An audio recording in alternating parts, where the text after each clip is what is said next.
नमस्कार, मी ऋतुजा मनोहर कोठावदे, राहणार शिदवाडी। मी सध्या वालचंद कॉलेज ऑफ इंजिनिअरिंग येथे कम्प्युटर सायन्स अँड इंजिनिअरिंग यामध्ये बीटेक डिग्री घेत आहे। चला तर या व्हिडिओमध्ये माझा आजपर्यंतचा प्रवास आपण जाणून घेऊया। मी 1ली ते 4थी पर्यंतचे शिक्षण VH पटेल प्राथमिक स्कूल यामध्ये घेतले। त्यावेळी आम्ही आमच्या गावात शिदवाडी येथे राहत होतो। त्यावेळी आमच्या गावामध्ये येण्या जाण्यासाठी काही सुविधा नव्हत्या, तरीही आम्ही 30 ते 35 किलोमीटर प्रवास करून अपडाऊन करत होतो। त्यानंतर मी 5वी ते 10वी पर्यंतचे शिक्षण AB गर्ल्स हायस्कूल येथे घेतले। मला 10वीला 98.40% मिळाले।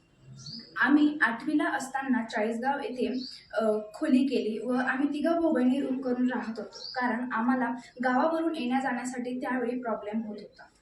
त्यानंतर मी 12वी पर्यंतचे शिक्षण राष्ट्रीय ज्युनियर कॉलेज चाळीसगाव येथे पूर्ण केले। मला 12वीमध्ये 77.17% मिळाले। 12वीला असताना मी CET मध्ये PCM या ग्रुपची तयारी करत होते।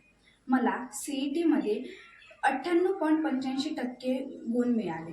गुण माझे चांगले मिळाले होते, पण पुढील शिक्षण घ्यायचे कसे हा खूप मोठा प्रश्न होता, कारण माझे वडील शेतकरी होते आणि शेतीवरती तिघं भाऊ बहिणींचे शिक्षण कंप्लीट करणं ही खूप अशक्य गोष्ट होती।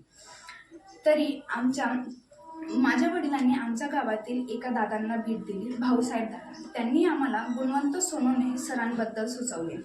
मग मी गुणवंत सरांशी कॉन्टॅक्ट केला व त्यांनी माझी परिस्थिती जाणून वगैरे घेतली। त्यांनी माझा कॉन्टॅक्ट कर्वे सरांशी करून दिला। मग मला शिक्षण सेवा सहयोग फाउंडेशनतर्फे मला मदत मिळाली व त्या मदतीमुळेच आज मी माझे शिक्षण पूर्ण करू शकत आहे। मी शिक्षण सेवा सहयोग फाउंडेशनची खूप आभारी आहे आणि मी आश्वासन देते की मला जॉब लागल्यानंतर मीही या शिक्षण सेवा फाउंडेशनचा भाग होईन आणि अभ्यासू व गरजू मुलांना मदत करेन। धन्यवाद।